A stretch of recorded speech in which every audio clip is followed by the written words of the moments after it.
3 years ago my father hissed, "You're dead to us," as they stripped me of my name, my wealth, even my face. Today, under the neon glow of Tokyo's rain-soaked streets, I stepped into my own funeral. The coffin empty, miss me? I whispered, peeling off my mask. The screams began.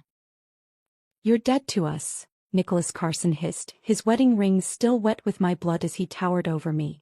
The words hung in the air like poison, transforming 25 years of family into ash. Just yesterday I had been Sophia Carson, beloved daughter and heiress to an empire. Now I was nobody. 3 hours earlier the dinner table had gleamed under chandelier light, crystal glasses capturing prisms that danced across hand-painted china. Nicholas adjusted his Hermès tie with manicured fingers, clearing his throat with the practiced authority that had silenced boardrooms for decades. The sound resonated through our cavernous dining room, immediately halting the soft clink of silverware. I knew that sound. It preceded every life-altering announcement he'd ever made. "The Anderson merger depends on this, Sophia." His voice carried the smooth confidence of a man unaccustomed to being refused. "Richard's son is a fine match, Ivy League educated and primed to take over his father's portion of the business. Before we begin, I want to take a moment to thank each of you for being part of this incredible journey. If you're finding yourself drawn to stories of identity, resilience, and the courage it takes to reclaim your truth against all odds, consider subscribing. It's completely free and helps us share more stories of people rising from their own ashes. Now let's dive into a tale where being declared dead was just the beginning.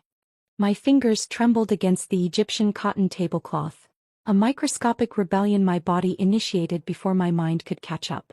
I looked from my stepfather to my stepmother Olivia, who sat perfectly poised in her Chanel dress, eyes fixated on her barely touched salmon as if it contained secret messages. The pearls around her neck caught the light as she swallowed uncomfortably. 3 years of dating Eric in secret had culminated in this moment. Clandestine coffee dates in obscure cafes, stolen weekends when I was supposedly at leadership retreats, photos hidden in an encrypted folder labeled market research. My stomach churned as I formed the words that would detonate the perfect life Nicholas had engineered. "I'm already in love with someone else." Nicholas's fork clattered against fine china, the sound like a gunshot in our dining room. 25 years of being the perfect daughter, the straight-A student, the impeccable debutante, the corporate heiress in training, evaporated in an instant as his face contorted with rage. I'd seen that expression directed at underperforming executives, never at me. The grandfather clock in the hallway ticked 7 excruciating seconds of silence. "Who?" Olivia whispered, finally meeting my gaze, her perfectly manicured hand reaching for her wine glass. A tiny tremor betrayed her composure as Cabernet sloshed dangerously close to the rim. "His name is Eric. He's a photographer I met at the Thompson Foundation Gala last year." The words tumbled out faster now, as if speed could somehow soften the impact. "He's talented and kind, Anne." "A nobody with a camera?" Nicholas interrupted, his voice dropping to that dangerous register he reserved for corporate takeovers. He dabbed his mouth with his napkin, the gesture deliberately slow. "You'd throw away your future for that?" The familiar knot formed in my chest, the one that had appeared whenever I'd considered disappointing him. Since childhood I'd been desperate for approval from the man who'd raised me since I was 4. Every achievement, from Princeton graduation to my MBA, had been pursued with Nicholas's approving nod as the ultimate prize. But something in me snapped. Perhaps it was Eric's words from the night before. "You're more than just the Carson name, Sophia." "He sees me," I said, my voice steadier than I felt, "not some corporate pawn to be married off for a business advantage." The slap came without warning, his palm connecting with my cheek with such force that my head jerked sideways. The cold press of his wedding ring cut into my skin, and I tasted copper as my inner cheek split against my teeth. 25 years of calculated affection, and I'd never seen the violence that lurked beneath his polished veneer. "Nicholas!" Olivia gasped, half rising from her chair. He ignored her, straightening his cuffs as if he'd merely signed a contract rather than struck his daughter. "You have until tomorrow to come to your senses," he hissed, rising from his chair with dreadful composure. "Either you call this photographer and end it, or you're no longer welcome in this house." The door to his study slammed, leaving Olivia and me in brittle silence. She wouldn't meet my eyes as she rose, smoothing invisible wrinkles from her dress. He doesn't mean it, I whispered, touching my throbbing cheek. He can't. Her laugh was hollow as she collected her wine glass. Oh, Sophia.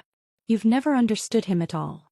That night, I paced my bedroom, a pristine showcase of wealth with its hand-painted wallpaper and antique four-poster bed. The space suddenly felt foreign, like a museum exhibit of someone else's life. I pulled a Rimowa suitcase from my closet, the one I'd used for Aspen ski weekends and Mediterranean summers, and began filling it with essentials. Tears streamed down my face as I touched the framed photos on my dresser. Nicholas teaching me to ride at our Hamptons estate. Olivia adjusting my graduation cap. The three of us on our yacht in St. Tropez, all perfect white teeth and designer sunglasses. A flawless family narrative, curated for Christmas cards and society pages.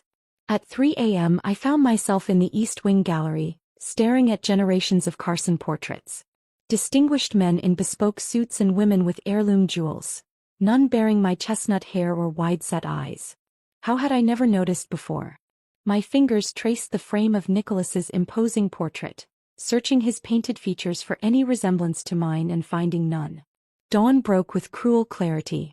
I showered, applied concealer to my bruised cheek and dressed in a Burberry suit I'd worn to my first board meeting, armor for what was to come. When the house stirred with morning routines, I walked steadily to Nicholas's home office and knocked. "Enter," he called, voice crisp as if yesterday's violence had never occurred. I stood before his mahogany desk, shoulders back despite my trembling knees. The morning light cast his silver hair in an almost angelic glow, a cruel contrast to the coldness in his eyes. "I won't marry someone I don't love just so you can secure a business deal." Each word felt like a small victory, a declaration of independence. Nicholas set down his fountain pen with deliberate slowness. "Then you'll leave with nothing. The trust fund, the car, your credit cards, all contingent on being a Carson." His tone was matter-of-fact, as if discussing whether rather than dismantling my existence. The ground seemed to shift beneath my Louboutins. "You'd disown your own daughter over this?" The silence that followed was broken by Olivia's voice from the doorway. "You were never really his daughter anyway, Sophia." She entered like a ghost, still in her silk robe, eyes red-rimmed from either tears or wine. It's time she knew, Nicholas.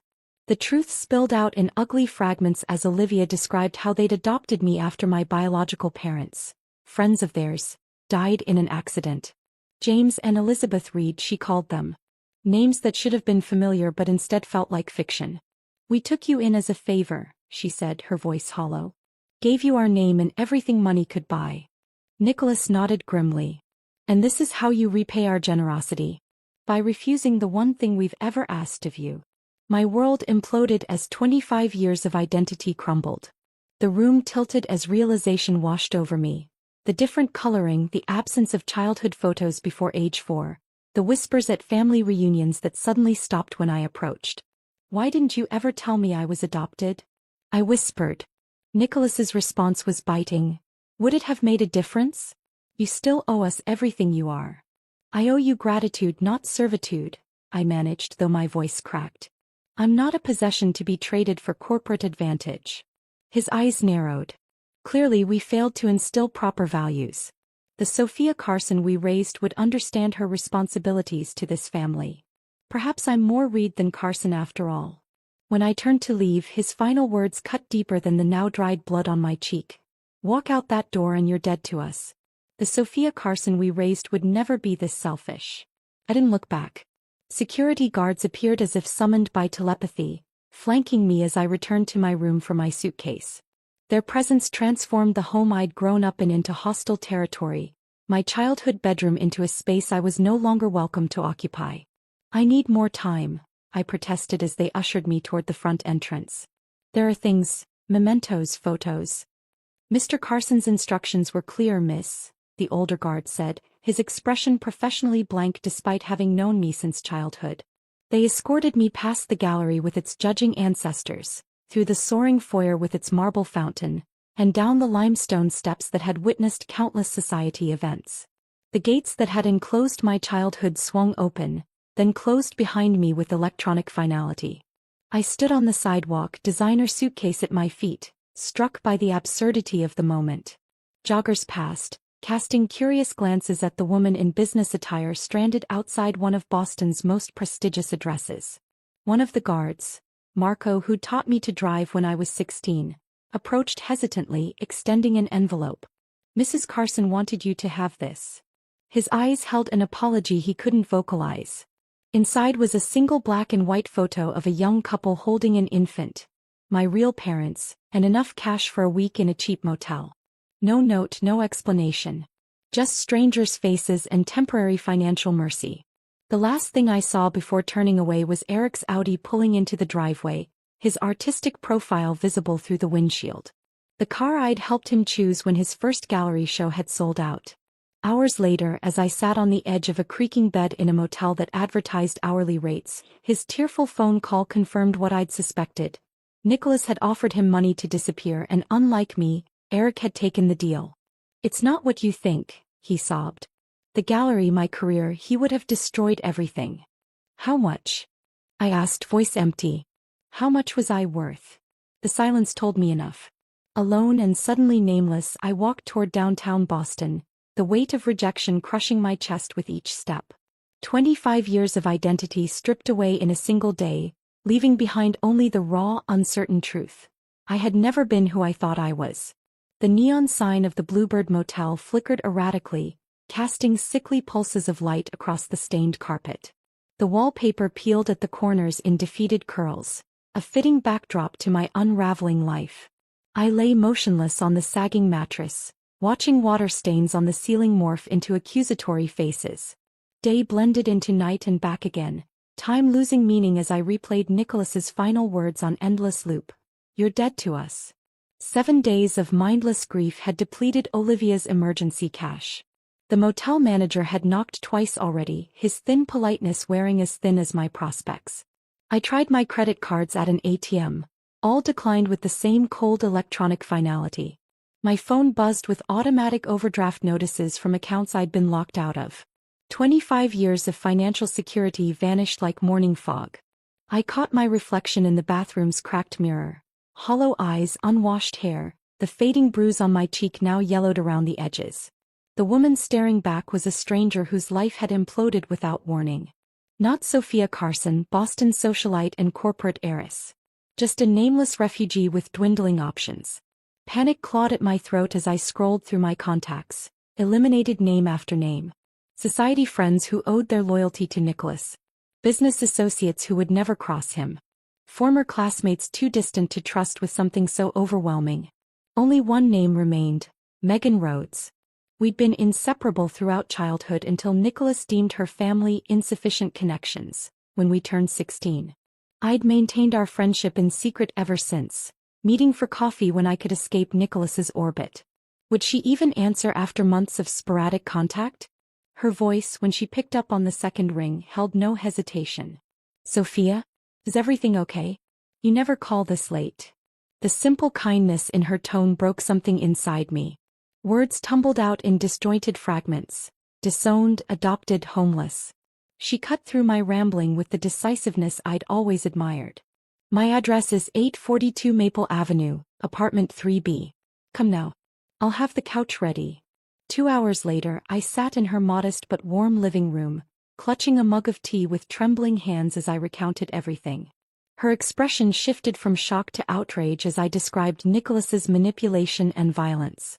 "Stay here until you figure things out," she insisted, showing me to her spare bedroom, a tiny space dominated by a futon and overflowing bookshelves. No one would think to look for the Carson heiress in my teacher's salary apartment. That night, curled beneath borrowed blankets that smelled of fabric softener rather than Egyptian cotton, I sobbed until my ribs ached. Not just for the material comforts lost, but for the shattered illusion of family I desperately believed in. Every childhood memory now required re-examination. Had any of Nicholas's rare displays of affection been genuine, or merely calculated investments in a future corporate asset? The photograph of my biological parents lay on the nightstand, their young faces looking back at me with unsettling familiarity. James and Elizabeth Reed, strangers who had given me life, whose features I now searched for in my own. Had they loved me? Did they have families still living who might claim me? Questions multiplied in the darkness, keeping sleep at bay until exhaustion finally pulled me under.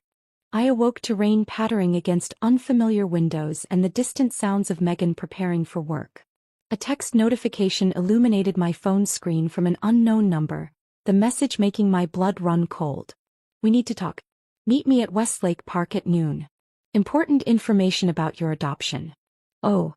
My thumb hovered over the delete button. Olivia had stood silent while Nicholas disowned me, had participated in the lie that formed the foundation of my existence. Yet she'd slipped me that photograph and cash, small mercies that suggested, what? Guilt? Regret? "You shouldn't go," Megan said from the doorway, reading my expression with the ease of old friendship. "It could be a trap. Or it could be answers," I countered, already knowing my decision. "About who I really am. Where I come from. At least let me drive you. I'll watch from a distance." I shook my head. "If Nicholas is having you watch too, that would just endanger you. I can't risk that."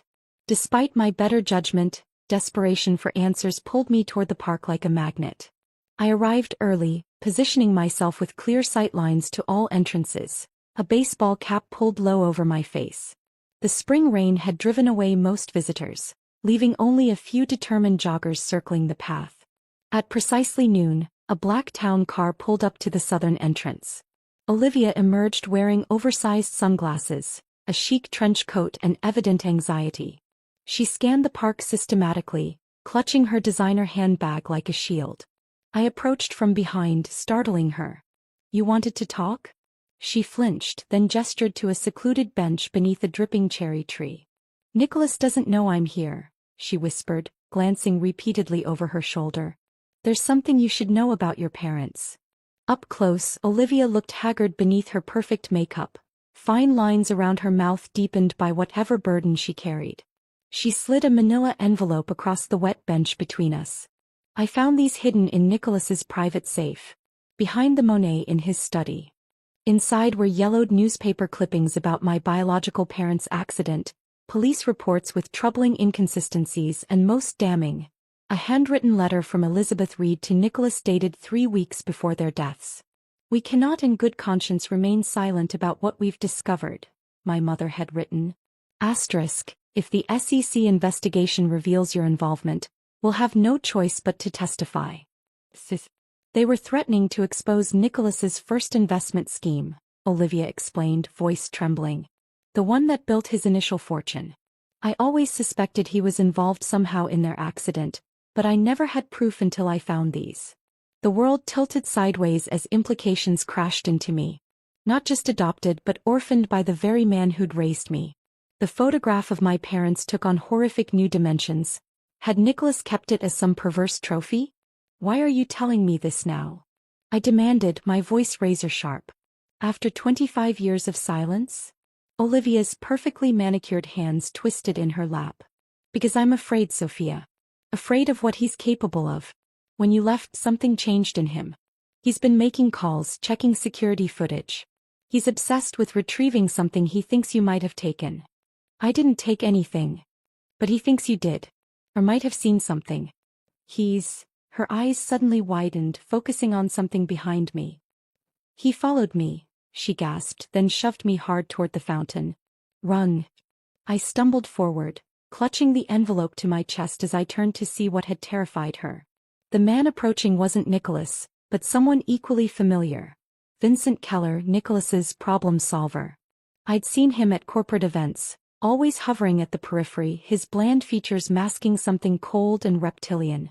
His grip closed around my arm like a vice, fingers digging into flesh with practiced efficiency. "Miss Carson," he said, voice professionally neutral despite the violence of his grasp. "Your father is concerned about your mental state. Let me help you to the car." A black SUV idled at the curb, windows tinted against curious eyes. Panic surged through me as I realized the magnitude of the danger. This wasn't about family disappointment. It was about silencing a potential witness. Olivia screamed for help, the sound shrill and desperate enough to turn heads among the few park visitors. Vincent's partner emerged from the SUV, his hand reaching beneath his jacket and emerging with a pistol. 2 shots cracked the air, deliberately fired skyward but achieving their purpose. scattering bystanders in panicked confusion. In the chaos, I fought with unexpected ferocity, years of country club tennis and equestrian training translating into physical strength Vincent hadn't anticipated. My nails raked his cheek, drawing blood as I twisted violently against his grip. For one brief moment I broke free, stumbling backward toward the ornate fountain that centered the park. "You know too much now," he snarled, all pretense of professionalism abandoned as he lunged for me again. We struggled at the fountain's edge, my fingers desperately clutching the envelope of evidence while fighting to maintain balance on rain-slicked stone. His hands found my shoulders, shoving with calculated force. The world tilted, gravity claiming me as I fell backward. The last thing I remember was my head cracking against the stone edge, a single crystalline moment of blinding pain before the fountain's cold water rushed over my face, filling my nose and mouth as consciousness fled. Beeping machines pulled me back to a world of agony. My head throbbed with each heartbeat, my face a landscape of pain so intense it transcended specific location. Bandages obscured my vision, and when I tried to move my hands to explore the damage, I discovered they too were wrapped in gauze. "Don't touch," came a gentle female voice. A nurse's face swam into focus, her expression professional yet tinged with pity. "The doctor will be in shortly to explain everything." The everything was delivered in clinical terms that did nothing to soften the reality. "Severe facial trauma," the neurosurgeon explained, reviewing my chart. "The impact shattered your orbital bone and cheekbone. We've stabilized you, but you'll need extensive reconstructive surgery once the swelling subsides." A police officer appeared at my bedside later that day, notebook in hand and skepticism evident in his posture. He took my statement with professional detachment, his pen hesitating over certain details. "You understand," he said finally, "that Mr. Carson has already filed reports about his mentally unstable adopted daughter threatening the family after being cut off financially. Mrs. Carson stated you became agitated during your meeting and attempted to assault her before falling into the fountain." "That's a lie," I protested, wincing as the movement sent fresh pain through my shattered face. "The envelope, there was evidence." "No envelope was recovered at the scene," he said, closing his notebook with an air of finality. "Just you, unconscious in the fountain with witnesses who saw you acting erratically." 2 days later, Megan sneaked past hospital security, her face pale with shock at my appearance. "Oh God, Sophia," she whispered, hand covering her mouth. "What have they done to you?" "Made me unrecognizable apparently," I managed through swollen lips. She perched on the edge of the hospital bed, eyes darting nervously to the door. "Everyone's talking about it. It's all over the news but twisted. Nicholas is telling people you attacked Olivia in the park after she rejected your attempt at reconciliation. They're saying you had some kind of breakdown after learning about your adoption." "And Olivia? Is she backing this story?" Megan's silence was answer enough. That evening I managed to turn on the television in my hospital room, my bandaged fingers fumbling with the remote. The familiar logo of the local news appeared, followed by a somber anchor. "Sophia Carson, recently disowned by prominent businessman Nicholas Carson, remains in critical condition after an apparent suicide attempt. Sources close to the family say Carson had been displaying erratic behavior following revelations about her adoption." The screen showed an old photograph of me at a charity gala, smiling beside Nicholas and Olivia, the perfect family now fractured by alleged mental instability. The carefully constructed narrative left no room for alternative explanations. No murderous intentions, no corporate cover-ups, just a troubled young woman unable to handle rejection. My medical bills were mysteriously paid by an anonymous donor. When I was finally discharged a week later, my face still heavily bandaged and barely functional, a woman I'd never seen before waited in the lobby. Tall and elegant in a charcoal pantsuit, she approached with purposeful steps.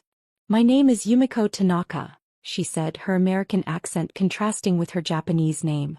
"I represent someone who believes you need to disappear before Nicholas silences you permanently." She guided me to a sleek black sedan with diplomatic plates, revealing no emotion as I eased my broken body into the leather seat. Once we were moving through rain-slicked streets, she handed me a slim portfolio. Inside lay a plane ticket to Tokyo, a new passport under the name Claire Bennett, and a data drive. My hands trembled as I examined the unfamiliar name beneath a photograph taken since my injuries, face still swollen but recognizably altered. The reconstructive surgery you need? My employer will cover it in exchange for information about Carson Industries' operations in Asia. Yumiko continued, her voice matter-of-fact. It's a mutually beneficial arrangement. You get a new face, a new identity, and protection from Nicholas. My employer gets insider knowledge about his biggest competitor. With nowhere else to turn and a face too damaged to recognize, I made my decision in the time it took for one labored breath. 12 hours later, I boarded a plane to a country I'd never visited, my old life burning to ashes behind me as the aircraft lifted through cloud-heavy skies. Rain streaked down the windows of Dr. Hiroshi Matsuda's office, transforming Tokyo's neon landscape into a watercolor of bleeding lights. His skilled fingers moved with practiced precision as he unwrapped the final layer of bandages from my face, his expression revealing nothing. "Please remain still," he murmured, his accented English formal but kind. 3 surgeries over 6 months had reconstructed what Vincent's attack had destroyed. The first had been emergency repair, performed while I was still heavily sedated from the international flight. The second and third were more deliberate, artistic even, using the faded photograph of my mother as reference. The last bandage fell away and Dr. Matsuda stepped back, studying his work with the critical eye of a sculptor. "The resemblance to your birth mother is remarkable," he finally observed, retrieving a hand mirror from his desk drawer. Perhaps this was meant to be. My fingers trembled as I accepted the mirror, hesitating before lifting it to eye level. A stranger looked back at me, higher cheekbones, a slightly narrower nose, fuller lips. The changes were subtle individually but transformative in their totality. My eyes alone remained unchanged, the one feature I'd apparently inherited from my father. Words failed me as I traced the unfamiliar contours with my fingertips. "Your facial bone structure required significant reconstruction," Dr. Matsuda explained. "I took the liberty of using your mother's features as a template. More natural than arbitrary choices. I was no longer Sophia Carson but Claire Bennett, a ghost with my mother's face. The American socialite had died in a hospital bed while I emerged in her place, remade and renamed. My mysterious benefactor, who I now knew was Akira Nakamura, a businessman Nicholas had double-crossed during Carson Industries' first expansion into Asian markets, appeared at my final post-operative appointment. Tall and immaculately dressed in a charcoal suit, his silver-streaked hair the only concession to his 60 years, Akira bowed slightly before taking the seat beside me.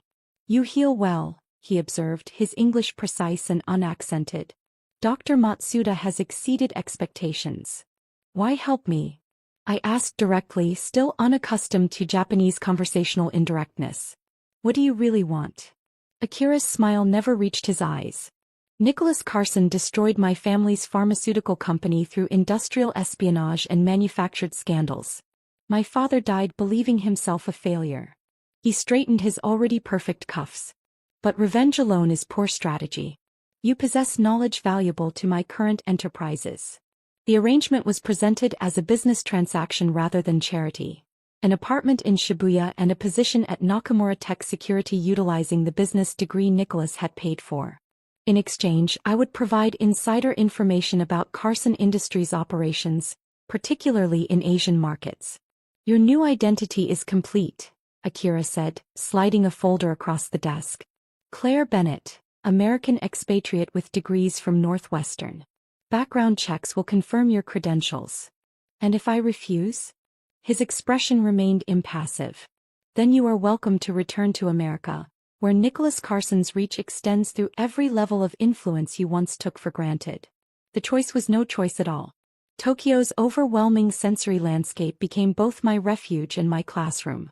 The constant crush of humanity in Shibuya Crossing, the bewildering subway system with its color-coded lines, the indecipherable storefronts and food menus, all forced me into a state of perpetual alertness that left little room for dwelling on the past. My apartment was modest by American standards but considered spacious for Tokyo. A one-bedroom on the 12th floor of a modern building, with a balcony overlooking the city's endless expanse. I spent countless nights watching the metropolis pulse with life, so different from Boston's orderly historical charm. In America I'd been sheltered, groomed to be the perfect corporate wife. Here, necessity forced me to navigate crowded trains, learn basic Japanese phrases through late-night study sessions, and live modestly on my entry-level salary. The Carson Black credit cards and limitless resources were relics of another lifetime. Yumiko became my guide and eventually my friend, though her initial manner remained professionally distant. Each morning she appeared at my apartment door precisely at 7:30, escorting me through the labyrinthine subway system to Nakamura headquarters, correcting my fumbling attempts at Japanese along the way. "Your pronunciation is improving," she noted one morning, 3 months into my new life. "But your body language still screams American." "What does that mean?" "You take up too much space. Stand like this." She demonstrated a slightly pigeon-toed stance, shoulders drawn inward. Japanese women make themselves smaller in public. I mimicked her posture, earning a rare nod of approval. "Better. The goal is to blend in, not stand out." Gradually, our relationship warmed as she introduced me to her Tokyo, tiny yakitori restaurants down narrow alleys, a hidden jazz club in Shinjuku where the pianist had once played with Miles Davis, a temple garden in Yanaka where plum blossoms perfumed the February air. Over steaming bowls of tonkatsu ramen one rainy evening, Yumiko finally shared what I'd suspected but never confirmed. "Your stepfather believes you died from complications after your suicide attempt," she informed me, breaking apart her chopsticks with practiced precision. "Akira arranged for medical records to be falsified. There was even a small funeral." I froze mid-bite, noodles suspended between bowl and mouth. "A funeral? Who attended?" "Nicholas and Olivia, of course. Some business associates. A few society friends." She studied my reaction carefully. The Boston Globe ran a small obituary. "Troubled heiress succumbs to injuries after suicide attempt." Quite neat, really. The knowledge should have devastated me, but instead I felt strangely liberated. In death, I'd found freedom from Nicholas's influence. My nightmares, however, told a different story. Recurring dreams where I was drowning in Westlake Park's fountain while Nicholas watched from the shore, unmoved. Earning Akira's trust meant providing detailed information about Carson Industries' operations. Each week I met with his executive team, drawing on years of shadowing Nicholas at corporate events and board meetings. I recalled conversations overheard in his study, names dropped at dinner parties, projects mentioned in passing. Carson Pharmaceuticals initiated trials for CS-114 in rural Indonesia last spring, I explained during one such meeting, sketching organizational charts from memory. The FDA rejected their application after Phase 1 showed liver toxicity in 30% of subjects. Akira's legal team confirmed my information through their own channels. "These trials violate international ethics standards," the head counsel reported. "They're testing drugs rejected by American regulators on unsuspecting patients in rural hospitals, falsifying consent documents." The evidence I helped compile eventually led to a quiet settlement with affected families, though Nicholas's name remained untarnished publicly.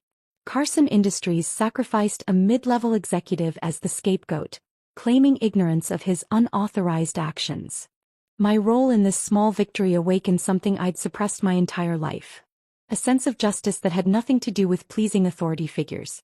For the first time I'd acted not as Nicholas's daughter or Akira's asset, but as myself, whatever that now meant.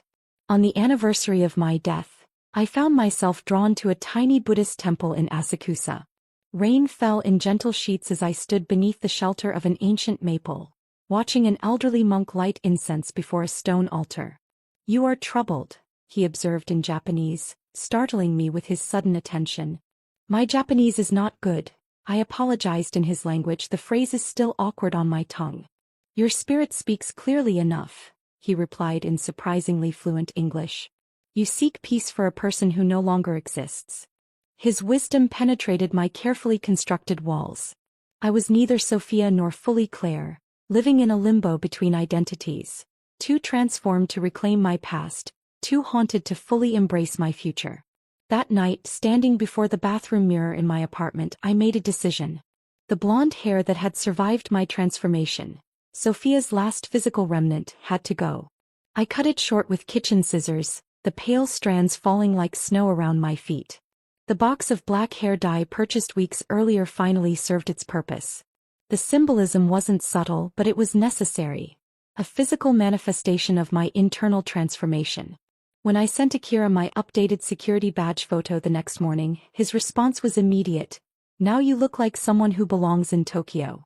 2 years into my Tokyo life, during a routine security scan, an alert I'd set up on Carson Industries flagged unexpected news.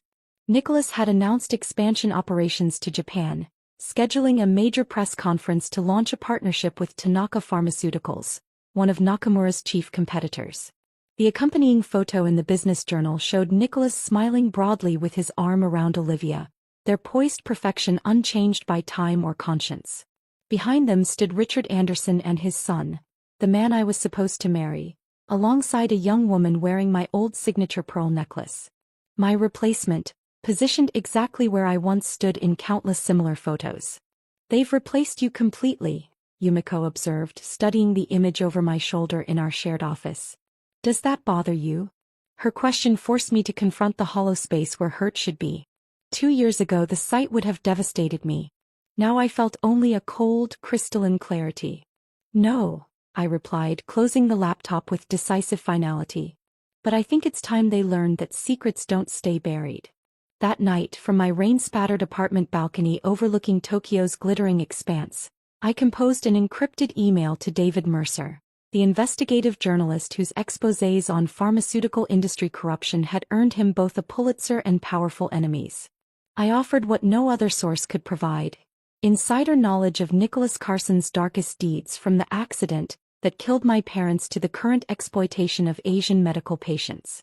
The final line of my message was simple: "I died so that the truth could live. Are you interested in resurrection?" His reply arrived within minutes. "Tell me everything." David Mercer and I worked methodically over the next year, building a case so airtight that not even Nicholas's army of attorneys could dismantle it. Our communications remained encrypted, our meetings virtual. His investigative team in New York, me in Tokyo, both of us aware that electronic footprints could be traced by those with enough resources and motivation. The flash drive burned a hole in my pocket as I walked through Akira's towering office building on a crisp autumn morning. 3 years of methodical evidence gathering had culminated in this moment. My final meeting with Nakamura before setting our plan in motion. The weight of the tiny device seemed disproportionate to its size, its contents heavier than any physical burden I'd ever carried. Inside was everything: financial records proving Nicholas had embezzled from his own company through shell corporations in the Cayman Islands, documentation of his involvement in my biological parents' accident, including payments to the mechanic who'd tampered with their brakes, testimony from other victims of his ruthless business tactics, carefully gathered through David's network of sources.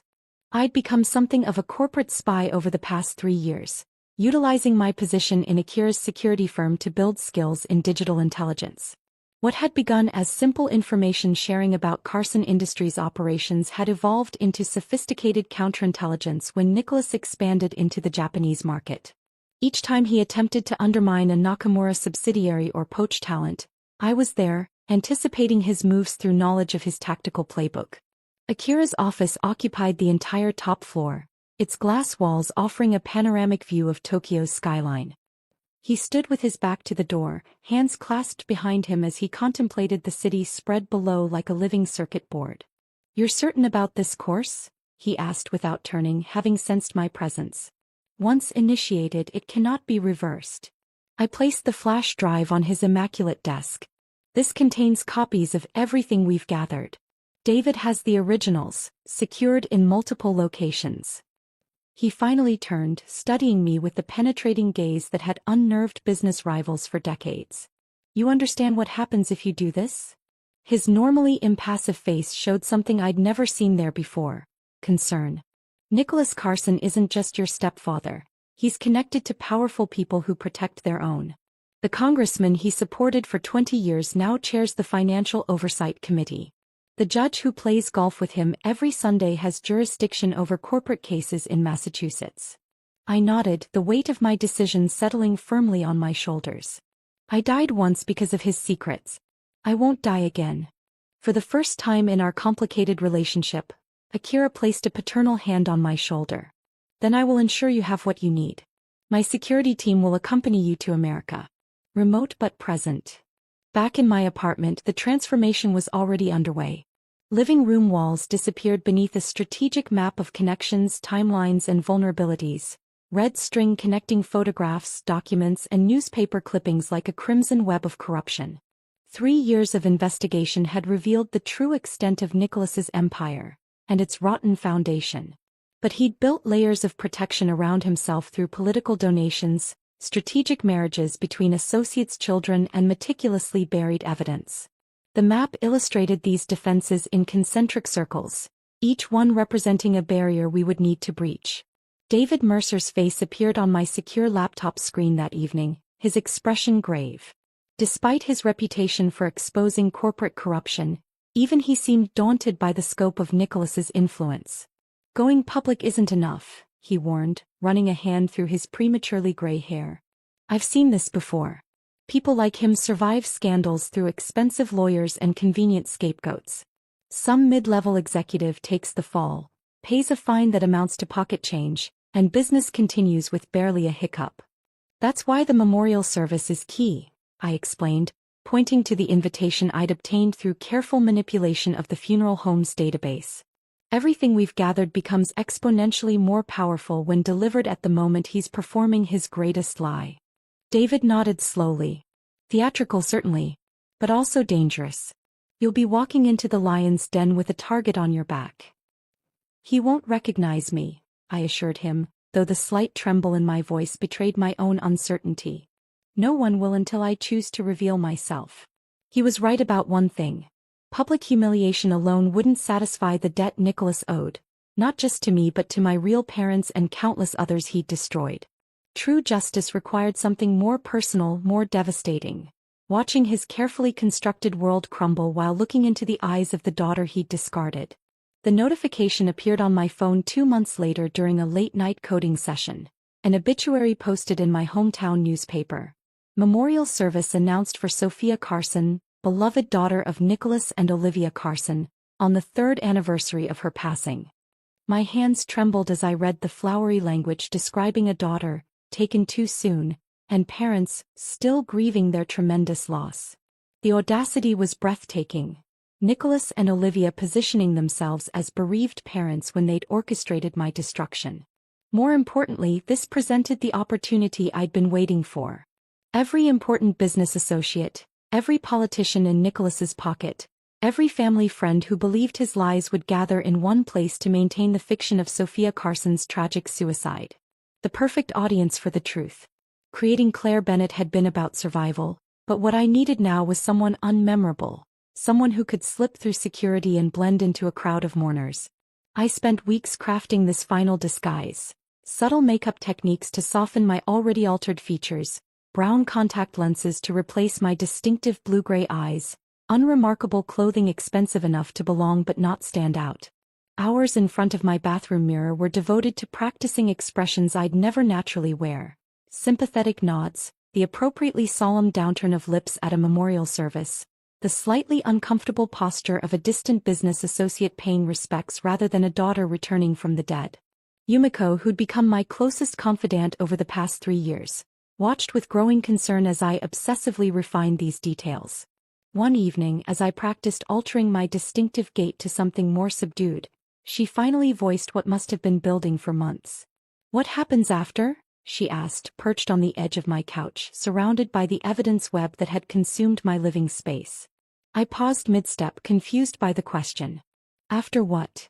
"After you've exposed him and burned down everything he's built. What then? Who will Claire Bennett become when she no longer needs to destroy Nicholas Carson?" The question caught me off guard, a blind spot in my meticulous planning. For 3 years, vengeance had been my North Star, my purpose, the framework around which I'd built my new existence. I had planned every detail of my revenge but nothing beyond it. "I haven't thought that far ahead," I admitted, the realization unsettling. Yumiko's expression softened with rare vulnerability. "Perhaps you should. Revenge is a powerful fuel, but it burns quickly and leaves nothing behind but ash. You've built something here. Skills, connections, a life. Don't sacrifice your future for his past." Her words haunted me in the weeks that followed as preparations accelerated. Akira's team secured my travel documentation, ensuring Claire Bennett could enter the United States without raising flags in any system Nicholas might monitor. David's associates arranged secure transportation from the airport to a safe house outside Boston. 2 weeks before the memorial, I received an unexpected email that pierced through my tactical focus. It came from Megan, my old friend who'd sheltered me briefly before my escape to Tokyo, who'd believed the story of my suicide because there had been no alternative explanation for my disappearance. She'd sent it to my old account, which I still monitored through an encrypted connection. "I don't know why I'm writing to you. Maybe just to say I never believed what they said about you. Nicholas has been acting strange about this memorial, insisting on a closed casket even though there's nothing to bury. Sometimes I wonder if you're still out there somewhere." Her words solidified my resolve while simultaneously reminding me that Nicholas's deception had claimed more victims than just me. There were people like Megan who deserved the truth as much as Nicholas deserved exposure.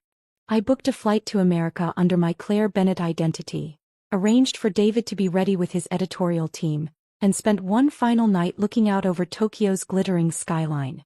The city that had once seemed so alien had become home, reshaping me as I learned to navigate its complexities. Standing on my balcony watching raindrops race down the glass barrier, I realized Tokyo hadn't just provided shelter. It had rebuilt me cell by cell into someone capable of justice rather than revenge. The distinction was subtle but critical. In the reflection of the rain-streaked glass, I caught glimpses of both women I'd been.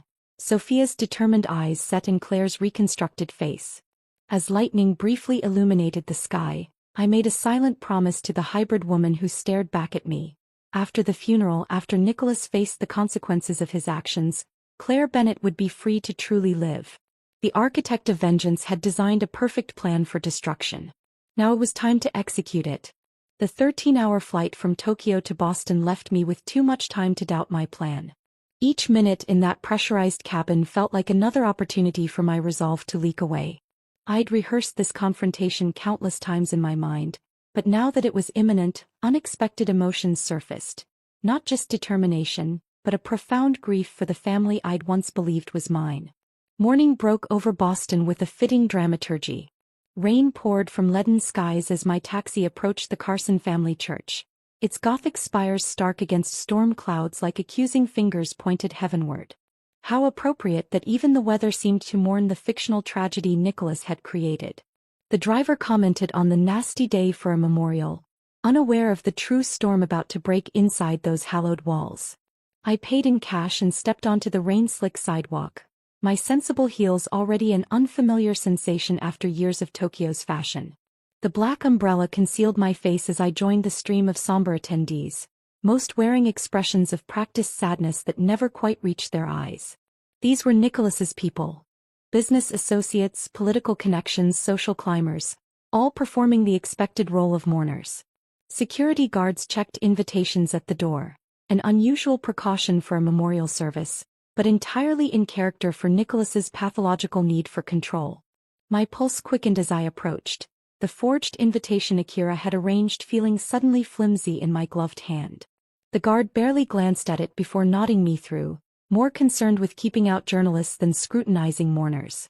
I slipped into the back row of the ornate sanctuary, heart thundering against my ribs.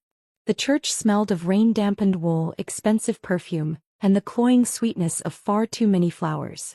At the front stood a glossy white casket flanked by enormous arrangements of white lilies. My favorite flowers once upon a time, a detail Nicholas had remembered for this theatrical production. The irony of an empty coffin waiting for a living woman wasn't lost on me.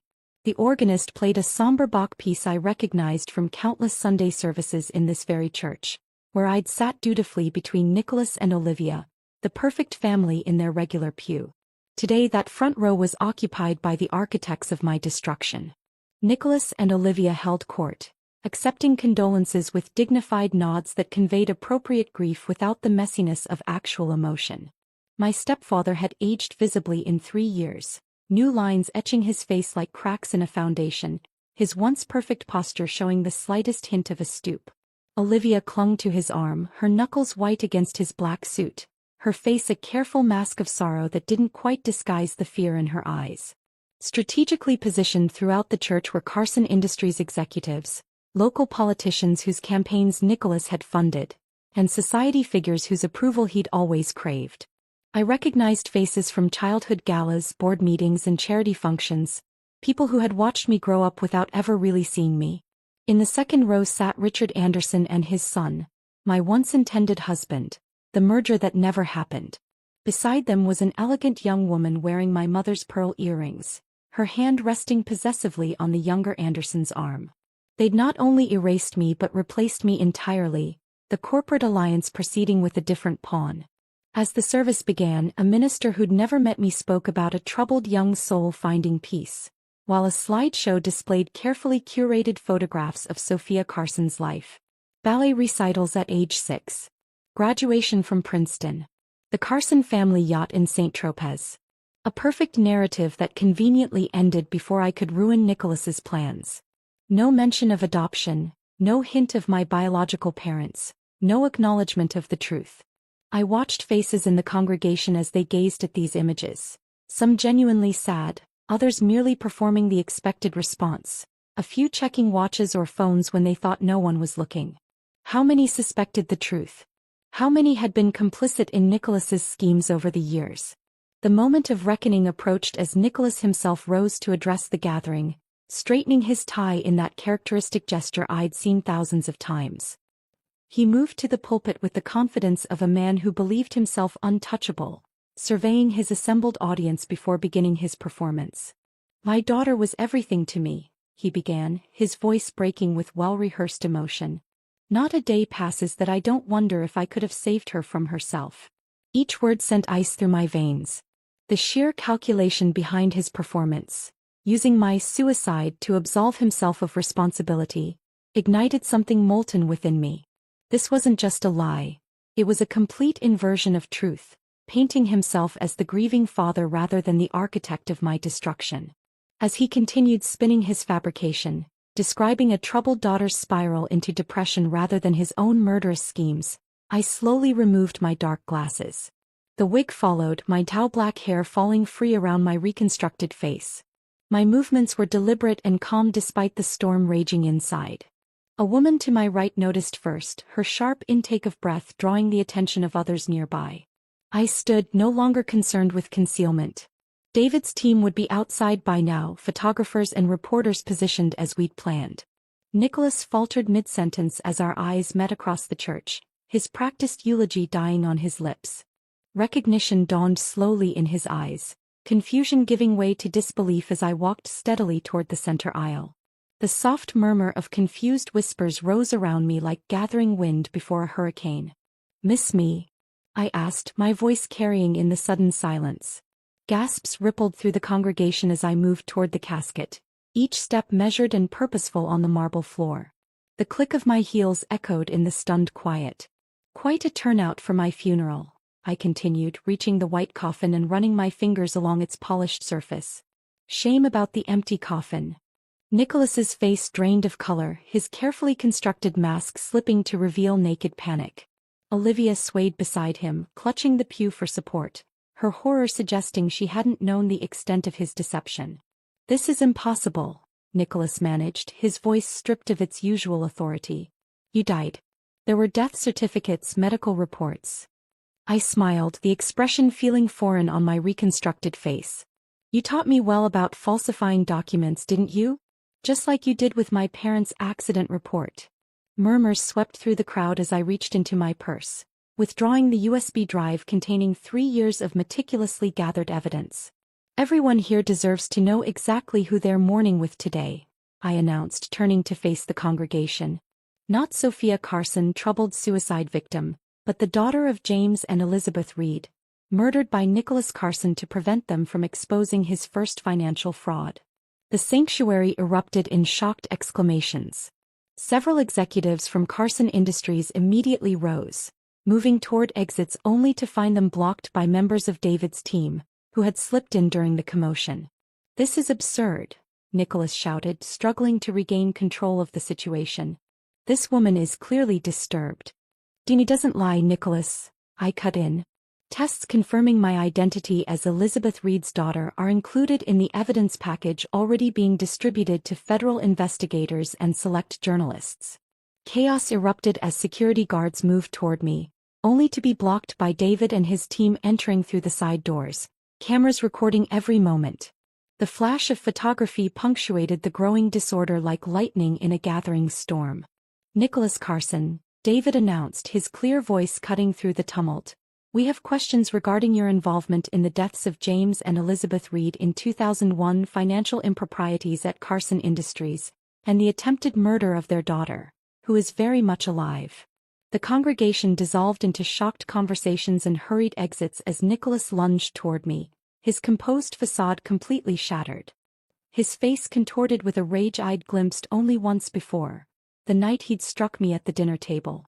"You ungrateful little," he hissed, hands outstretched as if to finish what Vincent had started years ago. Before he could reach me, Richard Anderson, surprisingly, stepped between us, his substantial frame blocking Nicholas's advance. "That's enough, Nick," he said firmly, his voice carrying the authority of decades in corporate boardrooms. He turned to stare at my face, his eyes widening with shock and dawning recognition. "My God, it really is you, Elizabeth's daughter," he whispered. "Those eyes. Exactly like James's." In that moment of recognition from my mother's old friend, everything clicked into place. Richard hadn't known about Nicholas's darker deeds. The confusion and horror in his expression told me Nicholas had manipulated him just as he had manipulated everyone else. "Your parents were my closest friends," Richard continued, voice thick with emotion. "Nicholas told me they designated him as your guardian, that their will was forged," I finished for him. "Just like the accident report, just like my death certificate." Outside, police sirens wailed, drawing closer to the church as years of buried secrets finally rose to the surface. Nicholas's expression shifted from rage to calculation, his mind already working on escape routes, explanations, ways to twist this new reality to his advantage. "You won't survive this," he said quietly for my ears alone. "You have no idea what forces you're dealing with." I stepped closer, close enough to see the pulse jumping in his throat, to smell the familiar sandalwood cologne that had once represented safety but now only triggered memories of betrayal. "Neither do you," I replied, my voice steady. "The difference is I've already died once. I have nothing left to lose." The church doors burst open as police officers entered, their purposeful strides echoing through the now chaotic sanctuary. In their lead was Detective Marcus Rivera, whom David had carefully selected for his incorruptible reputation and whose financial crimes unit had been building their own case against Carson Industries for months. "Nicholas Carson," Rivera announced, "we have a warrant for your arrest on charges of securities fraud, conspiracy, and suspicion of murder." As the officers approached, Nicholas's eyes never left mine, his expression transforming from shock to something I'd never seen there before: fear. "You're dead to us," he had told me 3 years ago. Now, as handcuffs closed around his wrists, I saw the truth dawn in his eyes. It wasn't Sophia Carson who had died that day in his study. It was Nicholas Carson who was dead now, his empire of lies crumbling around him in the very church where he'd staged my funeral. The handcuffs closed around Nicholas's wrists with a finality that should have brought me satisfaction. Instead, watching him being led from the church between 2 officers, I felt oddly hollow. 3 years of focused rage had crystallized into this moment, yet victory tasted nothing like I'd imagined. Chaos swirled around me, reporters shouting questions, mourners fleeing the scandal, David's team documenting everything. I stood motionless at the center of the storm, still processing the reality that my carefully orchestrated plan had actually succeeded. "You need to get somewhere safe," David murmured, appearing at my elbow. "This is just the beginning. The media frenzy will be relentless." Megan materialized through the crowd, her practical nature asserting itself amid the chaos. "My guest room is ready," she said simply, linking her arm through mine. "Let's go." The federal investigation moved with surprising speed once the evidence was public. Nicholas faced charges ranging from financial fraud to conspiracy in my parents' deaths, while Olivia negotiated immunity in exchange for testimony about years of covering up his crimes. I watched their carefully constructed world implode from the safety of Megan's modest apartment, the same refuge I'd sought before fleeing to Tokyo. News vans camped outside the Carson estate captured footage of agents removing boxes of documents while Nicholas's former business associates scrambled to distance themselves from the scandal. Overnight, invitations to Carson galas became toxic, political donations were returned, and board members resigned citing personal reasons. The house of cards Nicholas had built through decades of manipulation collapsed with breathtaking speed. 3 days after the memorial service, Richard Anderson requested a meeting. We met in a private room at his attorney's office, neutral territory for a conversation heavy with history. I've been trying to reconcile the Nicholas I thought I knew with the man revealed in those documents. He began, looking older than his 60 years. We were partners for 30 years. I trusted him with everything, including my son's future. His hands trembled slightly as he placed a leather-bound photo album on the table between us. I thought you might want these. Your parents, your real parents, at happier times. Inside were photographs I'd never seen. My mother laughing on a sailboat, her hair wild in the wind. My father presenting research at a conference, pride evident in his posture. The three of us at what must have been my christening, my parents beaming at the tiny bundle in their arms. A life I couldn't remember, but that should have been mine. They were brilliant, both of them, Richard said, his voice thick with memory. James was developing a breakthrough cardiac medication when they died. Elizabeth had this uncanny ability to see through financial smokescreens. They would have changed the world. He looked up, his eyes flickering over my altered features. Your mother would be proud of your courage. You have her spirit, something Nicholas could never erase no matter how hard he tried. The album became my most precious possession, a tangible link to the truth I'd been denied. Reclaiming my legal identity proved complex after years of existing as Claire Bennett. The attorney who helped me navigate this limbo, a specialist in identity law recommended by David, looked perpetually baffled by the unprecedented nature of my situation. Legally speaking, you died 3 years ago, she explained during our first consultation, surrounded by towers of documents. We're essentially resurrecting you. The process involved DNA tests confirming my relation to my biological parents, untangling Nicholas's deliberate legal knots, and court appearances where I testified about the circumstances leading to my death. Bank accounts had to be unfrozen, death certificates invalidated, insurance payments reclaimed. Each bureaucratic hurdle required explaining my extraordinary circumstances to increasingly wide-eyed government officials. Eventually, the complexity of my case reached the desk of Judge Elena Ramirez, who took personal interest in resolving the tangled legal web. When she finally signed the order restoring my identity after months of proceedings, she offered rare words of compassion from the bench. Ms. Reed Carson, the court recognizes the extraordinary measures you were forced to take for your own survival.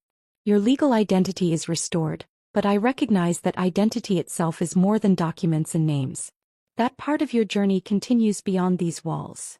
The hyphenated surname had been my choice.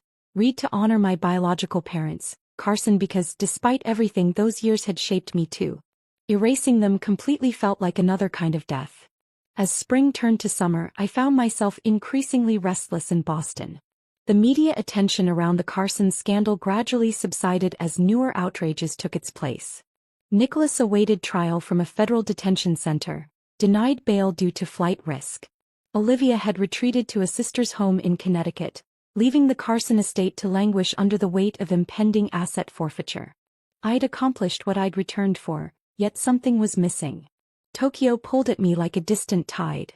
I'd built something real there, skills, friendships, purpose, that had nothing to do with Nicholas or my past. You don't have to stay, Megan observed one evening, finding me staring at the Tokyo weather forecast on my laptop. Your testimony is recorded. The prosecutors have everything they need. Her perception startled me. It feels wrong somehow to just leave. Wrong for whom? You've done what you came to do. The rest is just watching punishment unfold. She settled beside me on the couch. That's not reclamation, Sophia. That's still giving Nicholas power over your choices. Her words resonated with uncomfortable truth. I defined myself in opposition to Nicholas for so long that moving beyond revenge required conscious effort. After settling my affairs in America, including establishing a foundation for corporate whistleblowers using funds from the settlement with Carson Industries, I booked a one-way ticket to Tokyo. The night before my departure, I visited the cemetery where my biological parents were buried, placing white lilies on their long-neglected graves. I found the truth, I whispered to the marble headstones. I hope that brings you peace. The familiar neon glow of Shibuya welcomed me home as rain washed the streets clean, the humidity wrapping around me like an embrace after Boston's drier climate. Yumiko met me at the airport, her usual reserve breaking into a genuine smile when she spotted me among the arriving passengers. So who arrives today, Sophia or Claire? She asked as we claimed my luggage, her question cutting to the heart of my ongoing identity reconciliation. I considered the question seriously, feeling the weight of both identities and the freedom of choosing between them. The woman who had boarded the plane in Boston was legally Sophia Carson'S, but 3 years as Claire Bennett had left indelible marks on my personality, outlook and capabilities. Just me, I finally answered, still figuring out exactly who that is. Her laughter was warm with understanding. Very zen. You're becoming Japanese after all. Returning to the Nakamura offices felt like closing a circle. Akira received me in his minimalist office, MT Fuji visible through floor-to-ceiling windows behind him. Your actions in Boston have created significant opportunities, he said without preamble. Carson Industries' collapse has left market vacuums in several sectors. I'd expected this conversation. The transactional assessment of how my revenge had benefited his business interests. What I hadn't expected was his next statement. However, I find myself more interested in your future than in Nicholas Carson's past. Akira offered me a partnership rather than my old position, recognizing that my experience made me uniquely qualified to help other victims of corporate corruption. Your perspective crosses cultures and understands both sides of power, he explained, gesturing toward Tokyo's sprawling skyline. That is rare and valuable. My first client was a young executive whistleblower facing retaliation from a pharmaceutical company, circumstances eerily similar to what my biological parents had experienced.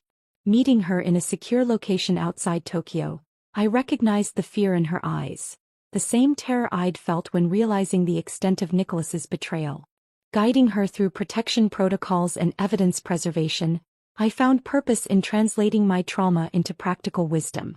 They think they've already won because they have more resources and influence, I told her as we developed her strategy.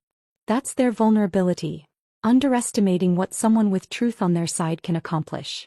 My dual identity became my greatest asset.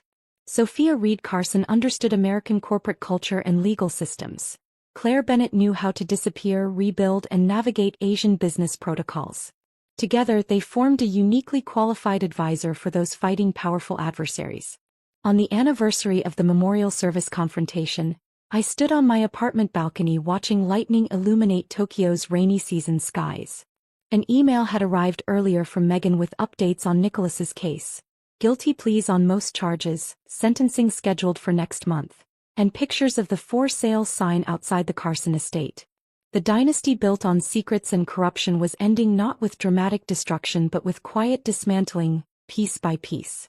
I should have felt triumphant, but instead found myself contemplating the cost of the past 3 years.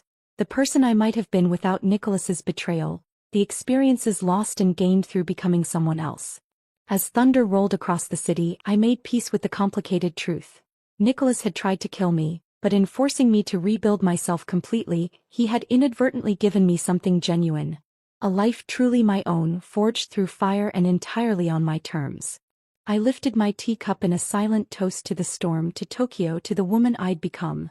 Neither Sophia Carson nor Claire Bennett, but something stronger created from both.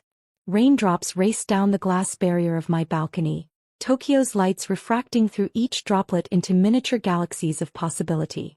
The past was settled. The future finally was mine alone to define.